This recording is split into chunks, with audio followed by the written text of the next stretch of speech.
नमस्कार दोस्तों, स्वागत है आपका एम्पैथ के लिए मोटिवेशन उस सीरीज के एक और नए एपिसोड में। मेरा नाम है राजीव, ये है राजीव कोचर लाइफ मंत्रा। दोस्तों, आज इस एपिसोड में मैं आपको बताने वाला हूं कि जब आप नार्सिसिस्ट के साथ जुड़ते हैं, जब आप नार्सिसिस्ट के साथ मिलते हैं, जब आप नार्सिसिस्ट के साथ घुल मिल रहे होते हैं, ये बिफोर मैरिज की बात बता रहा हूं या बिफोर रिलेशन में बंधने की बात से पहले की बात बता रहा हूं, आपको नार्सिसिस्ट ना कई तरीके से हिंट देता है कि वो नार्सिसिस्ट है। पर क्या होता है कि आप उस टाइम में हंसी खुशी में, इस खुशी में कि आपके जीवन में एक पार्टनर आ गया है, एक पार्टनर जो इतना ख्याल रख रहा है, एक पार्टनर जो इतना हंसा रहा है, एक पार्टनर जो इतना ध्यान रख रहा है, तो आप उन पॉइंट्स को भूल जाते हैं। ये आज का वीडियो उन्हीं एम्पैथ्स के लिए है जिनकी बस रिसेंटली शादी की बातें चल रही हैं या शादी तय हो रही है या कोर्टशिप पीरियड चल रहा है, ताकि वो समझें इस बात को कि किस तरीके से नार्सिसिस्ट लक्षण दिखते हैं नार्सिसिज्म के, पहचानने की जरूरत हो जाती है। क्योंकि अगर अभी आपका नो बोले हुए से कोई फर्क नहीं पड़ेगा किसी को भी। नार्सिसिस्ट अपने रास्ते निकल जाएगा, आप अपने रास्ते निकल जाओगे, अपने करियर में फोकस हो जाओगे, माँ बाप भी टेंशन फ्री हो जाएंगे। थोड़ा शुरू में बुरा लगेगा लेकिन एक टेंशन फ्री हो जाएंगे, गलत जगह लड़की नहीं गई है और आपकी जिंदगी समझ लो वापस ट्रैक पे आ जाएगी। तो ध्यान से इस वीडियो को सुनना और समझना।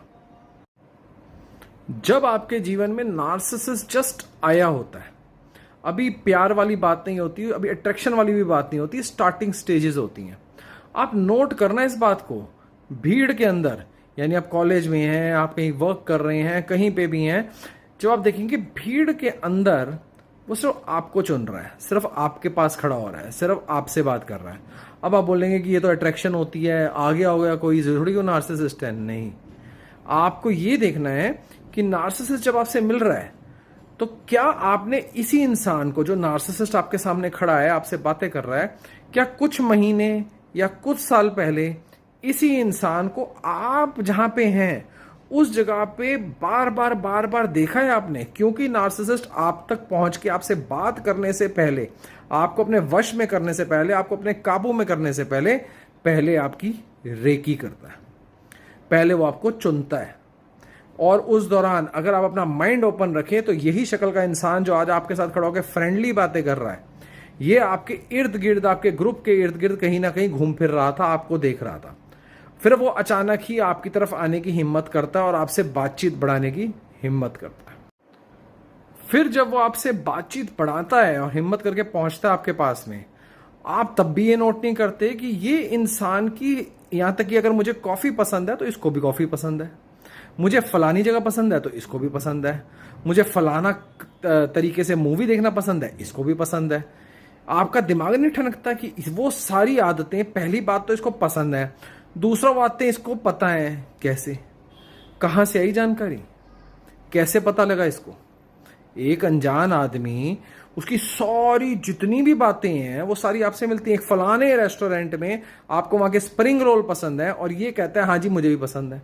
अरे भैया, कैसे, ऐसा कैसे हो सकता है कि आपकी सारी इच्छाएं, सारी खुशियां वो सेम इस पर्सन की मिलती जुलती हैं? वो कुछ नहीं होता है, वो आपको क्लैरिटी से ये दिखाना चाहता है कि देखो हमारे में कितना ज्यादा हमारी वाइब मैच हो रही है, ताकि आप उसकी तरफ अट्रैक्ट हो जाए। फिर जब आप उसकी तरफ अट्रैक्ट हो जाते हैं और आपकी पहले की बजाय दूसरी सीढ़ी पे आप पहुंचते हैं, पहले दोस्ती वाली या बातचीत की सीढ़ी थी, अब दूसरी सीढ़ी में आते हैं जहां प्यार वाली सीढ़ी होती है। वहां आप नोट करेंगे कि बातों बातों में, आपकी अगर पूरे दिन में बातें हो रही हैं, उसमें 50% हिस्से में ये इंसान आपकी जिंदगी में, आपकी लाइफ में, आपके घर में, आपके बारे में अंदर से हर चीज को जानना शुरू करता है। पॉइंट दर पॉइंट, बातों बातों में कोई ना कोई ऐसी बात होगी जिससे ये आपसे जानकारी इकट्ठी कर रहा है। आपको ये इतना कॉन्फिडेंस में ले लेता है कि आपके पीछे बीते हुए रिलेशंस, किसके साथ किस तरीके का रिलेशन था, अच्छा था, बुरा था, जो भी था, घर में कोई घटना अच्छी या बुरी थी, जो भी थी, कोई भी आपसे रिलेटेड कोई ऐसी बात जो हर किसी को आप नहीं बताते, वो हर चीज आपसे एक्सट्रैक्ट करता है ये फ्यूचर में इस्तेमाल करने के लिए। और जैसे ही ये घड़ा भर जाता है, इंफॉर्मेशन का घड़ा भर जाता है, नार्सिसिस्ट को पता है इनफ इंफॉर्मेशन आ गई है, अचानक ही शादी की जल्दी।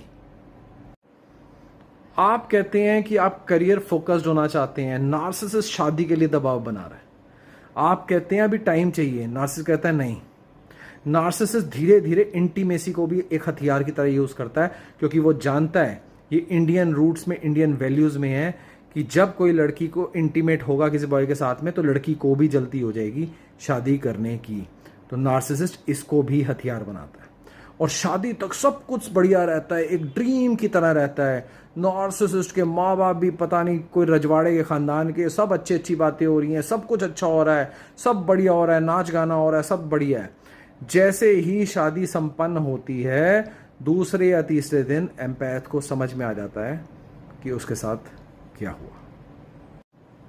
तो आज के इस वीडियो को बनाने का मोटिव ये है कि एम्पैथ जिनकी मैरिज होने वाली है, मैरिज तय हो रही है, नार्सिसिस्ट के साथ आप लव में हैं, पॉइंट्स दर पॉइंट मैच कीजिए।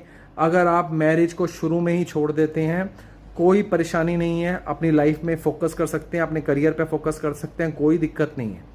लेकिन अगर आप इसी बोझ तले कि चलो अब तो शादी होने वाली है, कर लेते हैं, ठीक कर लेंगे उसको, वो ठीक हो जाएगा, मैं ठीक कर लूँगी, मेरा प्यार उसको ठीक कर देगा, ऐसा कुछ नहीं होने वाला है। अपनी उम्र खराब कर लेंगे आप। ये इसीलिए आप लोगों के लिए वीडियो बनाया गया है कि ताकि आप समझ पाएँ और टाइम रहते फैसला ले पाएँ। और ज़्यादा जानना चाहते हैं, और ज़्यादा समझना चाहते हैं, नीचे दिए नंबर पे व्हाट्सएप कीजिए, मेरे साथ 1 घंटा बात कीजिए, फेस टू फेस ऑनलाइन बात होगी, बहुत सारी बातें होंगी और जितनी एम्पैथ बात करेगा उतना एम्पैथ आगे बढ़ता जाएगा। ये मीटिंग फ्री नहीं होगी, ये पेड मीटिंग होगी। तो जो सीरियसली बात करना चाहते हैं वो आएँ और मुझसे बात करें।